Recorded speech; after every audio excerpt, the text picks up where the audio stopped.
Ndabaramukije cane bakunzi ba Ntambwe Idahita TV, amahoro y'Imana kugubwiraza no kururanirwa nivyo ndabipfurije. Ni jewe Janvier Manirambona nongeye kugaruka kuri kamera za Ntambwe Idahita TV nzanywe no gusanga namwe inyigisho ntungamagara hamwe n'impanuro ntungamagara mu kiganiro Yaga Muganga.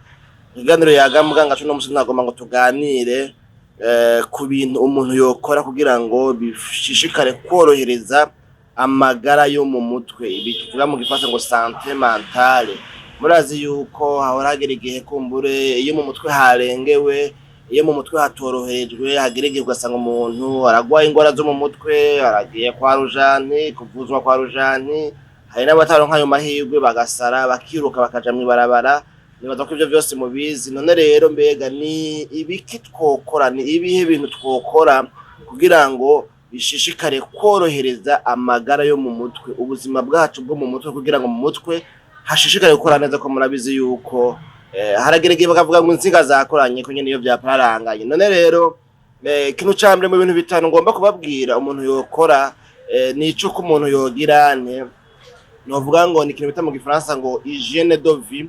Ni ingene umuntu hariho ibintu bimwe bimwe novuga ngo yokora bifasha novuga ngo gusohora imicafu, bifasha gusukura mu mutwe, bifasha mu mutwe novuga ngo gusohora imyanda. Munyembere vuga ko murumva tuvuze tuti hygiene de vie. Ni hygiene de vie nyene ni isuku, ni ukugirira isuku novuga ngo amagara yacu. Uko kugirira isuku amagara yacu ni ahanini amagara yo mu mutwe nico dutumbereye kuvuga. None umuntu yogirira gute isuku amagara yo mu mutwe? Kugira ngo iyo umuntu agize ico bibavuga ngo ni imyimenyerezo nonoramitsi canke se ngorora mubiri, bituvuga ngo ni sport canke activité physique, umuntu akazaragenda ntagume yicaye kuva mu gatondo gushaka umugoroba. Umuntu agakora udukorwa dusaba novuga ngo kwideplasa, kwiyunguruza, kuva akaja hariya, no kuvuga ngo ahantu hose agiye ntaca afata ikinga canke amabisi. No kuvuga agakoresha umubiri wiwe udukorwa dutuma umubiri novuga ngo unonora imitsi, hakabaho kubirinda ugumba. Muri kujya kubirinda ugumba nyine murabizi yuko haba hari imicafu isohokana novuga ngo nigenda ugumba ikijya cyo umuntu abira. Rero hajya hose umuntu bareka aragira hygiene de vie, kubera yuko iyo sport, iyo myimenyerezo ngorora mubiri canke nonora mitsi ituma umuntu agira yoroherwa mu mubiri,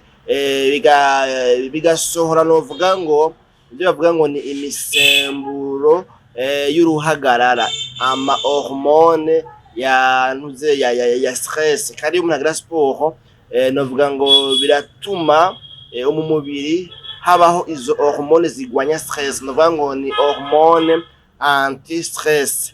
Izo hormone rero zigwanya stress iyo umuntu agira sport, iyo umuntu agenda, iyo umuntu agira ibi novuga ngo imyimenyerezo ngorora mubiri canke se nonora mitsi, agafata umwanya, agafata marche, ukava ngo ngaha ukagenda kandi ukanyaruka igeno vango ni marche rapide.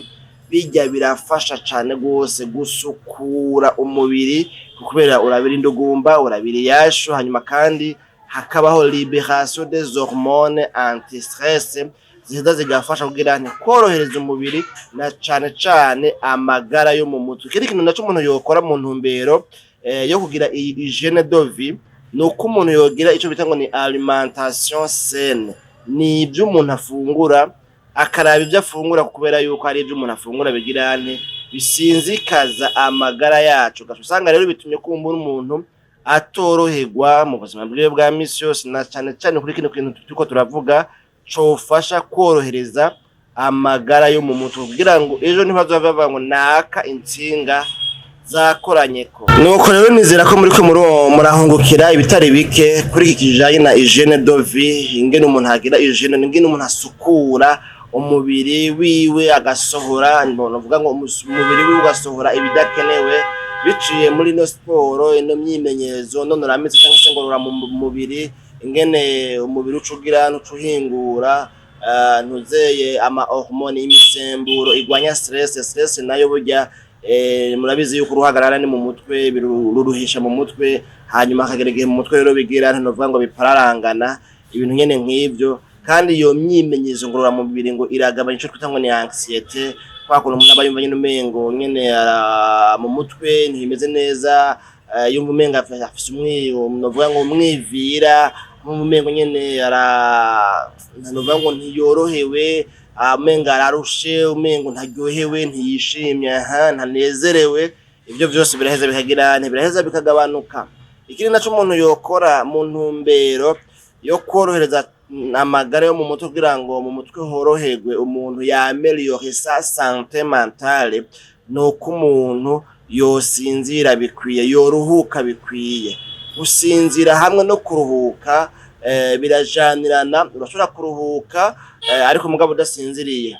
Novuga ngo muri make umuntu akagira ibintu novuga ngo ibintu bijanye na relaxation, no kuvuga akica nkano muri salon, hanyuma akumviza uturirimbo tworohereza mu mutwe, indirimbo ndoramana, ibyo amalouange y'adoration canke igisirimba, akaraba indirimbo canke ubutumwa bwiza. Ibintu no kuvuga iyo biravye yumva ko yorohewe mu mutwe, yumva ko novuga ngo adashishikara akoresha umutwe cyangwa se aruhisha umutwe, kubera ko biba ari ibintu nyene bituma iyo ariko abyumviriza cyangwa se ariko abikora yumva ko yorohewe. Rero umuntu ngo yoruhuka, yoryama bikwiye. Aho naho twarabonye yuko umuntu akuze kugira ngo tuvuge yuko yaryamye bihagije, akwiye kuryama n'imiburi ngo amasaha atari munsi y'amasaha 8 ku munsi, no kuvuga ica gatatu c'amasaha agize umunsi. Twarabonye yuko ivyo rero byo kuryama hari ikiganiro twakoze, twarabonye ko ivyo byo kuryama bihagije, ukaruhuka bihagije, byorohereza mu mutwe, biratuma uduce ndemangingo canke se ibihimba byo mu mutwe vyari birushe, vyari novuga ngo vyabaye endommagé, vyasinzikajwe no kwiyumvira n'ibindi by'amastress y'uruhagara n'ubuzima n'ibindi bibazo bitandukanye. Biratuma rero mu mutwe hasubira kugira gusanasanwa, agasubira hakiyubaka.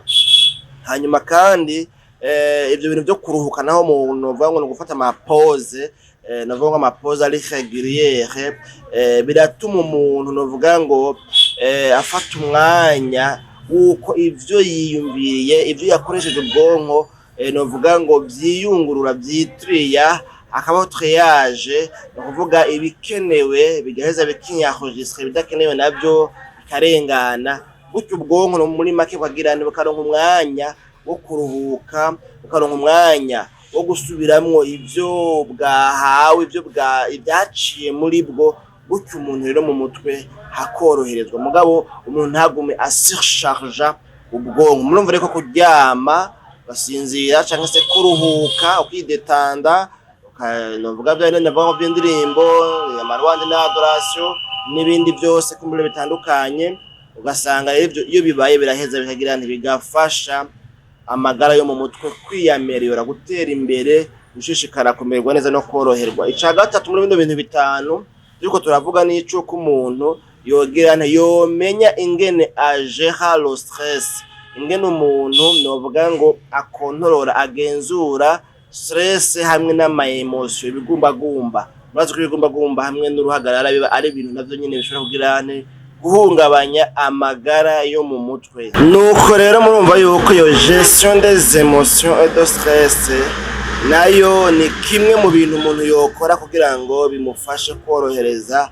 amagara yiwe yo mu mutwe. Pour améliorer la santé mentale, il faut une gestion des émotions et de stress. Ivyo navyo mbega umuntu yobijera gute? Ni gute umuntu novuga ngo yogenzura, yometriza novuga ngo ama emotion, ibigumbagumba vyiwe, ko mu bigumbagumba niho umuntu akomerekera yahuye n'ibimubabaza, kandi ari umuntu nawe akarwa n'ibigumbagumba, ibintu nyene nk'ivyo. Mbega umuntu yogirane, yobikontorora gute? Umuntu yogira ico bita ngo ni meditation, kuzirikana. Twari ko turavuga ibijanye n'indirimbo ndoramana, louange y'adoration, indirimbo mpimbazamana, canke se kuzirikana, no kuvuga meditation, ijambo ry'Imana, canke se kuzirikana ku kindi kintu mugabo kitakubabaza, kikunezera, novuga ngo kiguhimbara, gituma wumva ko uguwe neza, uryohewe, ukazirikana ku bihe vyiza waciyemwo, wabayemwo, ibintu nyene nk'ivyo. Hariho n'ibindi kumbura umuntu yovuga bijanye n'ingene bavuga ngo ibi by'amasona, burya iyo umuntu wagize sona naho nyine aroroherwa kumva yuko agize novuga ngo mu mutwe akumva ko abaye detandi, akumva ko aguwe neza, akumva ko yorohewe. Ivyo byose ku basanzwe bagira sona, kuko ndazi si bose kandi si benshi cane gose bagira sona, ibintu nyene nk'ivyo. Ikindi naco mu ntumbero yo gukontorora no kugenzura ibigumbagumba hamwe na stress cyangwa se uruhagarara, umuntu ngo akwiye kumenya neza ngo kumenya aho novuga ngo akarimbi, akwiye gushiraho akarimbi, akamenya hagarukiriza, akamenya novuga ngo ibyo adakwiye ibyo adakwiye kujamwo. Umuntu akamenya nk'akarorero nk'ubu, umuntu akamenya ati jewe ndakarirwa cane no gushavura, rero reka nshiriho akarimbi ku bintu byose vyotuma nshavura. Igihe cyose ngiye mu bantu bariko barashwana sanga na jewe nashavuye, igihe cyose ngiye ahantu bimeze ukuntu sanga naje mu mutwe vyaparanganye. Rero umuntu ngo akwiye kumenya akarimbi, umuntu akamenya ses limites, apprendre à reconnaître ses limites. Umuntu akamenya novuga ngo wewe ubushobozi bwiwe bwo kwikontorora, bwo kwigenzura aho bugarukira, kugira ngo amenye yuko hari ahantu adakwiye kurenga. Iyo harenze usanga nawe yagize yasinzikaye, yababaye mu mutwe, byamubabaje, byagize ibintu nyene nk'ivyo. Hanyuma kandi novuga ngo ivyo umuntu abikoze biraza bigafasha koroherwa mu mutwe, kubera yuko yikontoroye bya bigumbagumba vyiwe, no kuvuga ya ma emotion na ya stress, biraheza ntibigimugire ko uruhara ngo bimusinzikariza amagara yo mu mutwe. Ikintu ca kane duhava dutera dusozera kuri amazi yazindutse utageze kure, nicuko ngo umuntu akwiye kumenya novuga ngo imigenderanire agiriranira n'ababanyi canke no miryango, mugabo akayikora mu ntumbero imunezereza, mu ntumbero imuha umunezero, imuha ibyishimo, ituma aryoherwa. Kuko mu bisanzwe umunezero, kunezerwa, kuryoherwa navyo biragwanya ya stress, ariko ruhagarara cyane se bya bindi bidukomeretsa, ibintu nyene nk'ivyo. Ni ukuvuga rero umuntu akamenya abo bagendana, umuntu akagira des relations ziri saines, umuntu akagiranira imigenderanire n'abantu novuga ngo b'abanyangeso nziza, badahava bamujana mu bintu bibi. Umuntu akagira novuga ngo imigenderanire iri positive, kugira ngo ayironkemo umunezero n'ibyishimo, ayironkemo ukoranirwa, ayironkemo kunezerwa. Ni ukuvuga yuko no mu bagenzi umuntu agenana nabo canke se ayaga nabo, canke se abo birigwana ku kazi n'ahandi, mu mashuri n'ahandi, umuntu akwiye gusuzuma akaraba, mbega uyu muntu nitwagiriranira imigenderanire bizotuma mbaho nishimye, bizotuma mbaho nezerewe, kugira ngo umuntu agire yikingire, abonye yuko naka uko yifata nuko yitwara, uko avuga n'ibindi byose bigize ubuzima bwiwe bishobora kuvamo ibimubabaza, uyu muntu akwiye kumukwepa. Nawe uyu muntu ukwiye kumukwepa, ntimugiranire imigenderanire yimbitse, kubera yuko igihe cyose muzogiranira imigenderanire ishika kure uzokwama uronkamwe ibikubabaza, ibigutuntuza. Umuntu yitwa ngo n'umugenzi, mugabo yama azanana kuri we, hama havamwo canke se hama hazana nako ibikubabaza, ibigukomeretsa, uyo muntu ubugenzi bwiwe bukwiye guhagarara. Kuko nta muntu akwiye kubaho imisi yose atuntuye, ababaye, ababajwe na mugenzi we, kubera yuko naka afise novuga ngo ingeso izi canke ziriya mbi. Oya, si vyiza. Rero umugenzi nk'uwo wo mwihoza kugirana imigenderanire n'abantu, kumbure novuga ngo uronkamo umunezero n'ivyishimo. Ica gatanu arico ca nyuma muri bino bintu bitanu turiko turavuga muri kino kiganiro cacu, nuko ngo hariho ibintu umuntu akwiye kugabanya bizana amariske, bitera impanuka, bitera ingorane. Ivyo navyo nk'ibijanye ngo no kwihereza itabi, kuko turiko turavuga ku bijanye n'amagara yo mu mutwe. Ukwiye kumenya yuko itabi ni ibiyayura mutwe, inzoga ziboreza, amarukoro navyo nyene murabizi yuko bigira novuga ngo bifise une action sur le système nerveux central, hariya mu bwonko indani, biragenda bigakabura, novuga ngo bigakabura hariya y'ubwonko, hama bikabukoresha mu buryo butari normal. Rero itabi hamwe n'inzoga ziboreza umuntu akwiye akwiye kuzihoza, kandi uzihojeje n'iryo tabuka ryihoza bizotuma mu mutwe woroherwa. Ikindi naco ukwiye ngo kugabanya cane ni ikintu co kumara umwanya munini ya kuma écran. Ama écran nayo ishobora kuba écran ya telefone, ishobora kuba écran y'imashini ordinateur, ishobora kuba écran ya za television zigezweho za smart TV.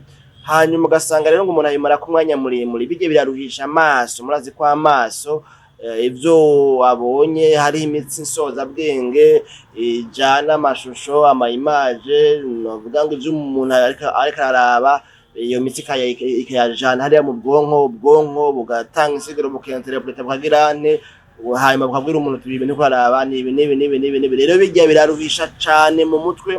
Muze mu birabe wamaze umwanya munini ya kuri filme, uraba filme uraruha cane. Ibintu rero biruhisha mu mutwe navyo bituma amagara yo mu mutwe atoroherwa. Si byiza ko umuntu aruhisha mu mutwe cane mu gihe akeneye yuko amagara yiwe mu mutwe yoroherwa. None rero bakunzi bayaga muganga, kino kiganiro cacu ni hano kigarukiye. Twari dutumbiye kubabwira ibintu bitanu bisanzwe bishobora gufasha umuntu koroherwa mu mutwe, hanyuma akagira amagara yo mu mutwe meza, akabaho aguwe neza, yishimye, anezerewe, aryohewe.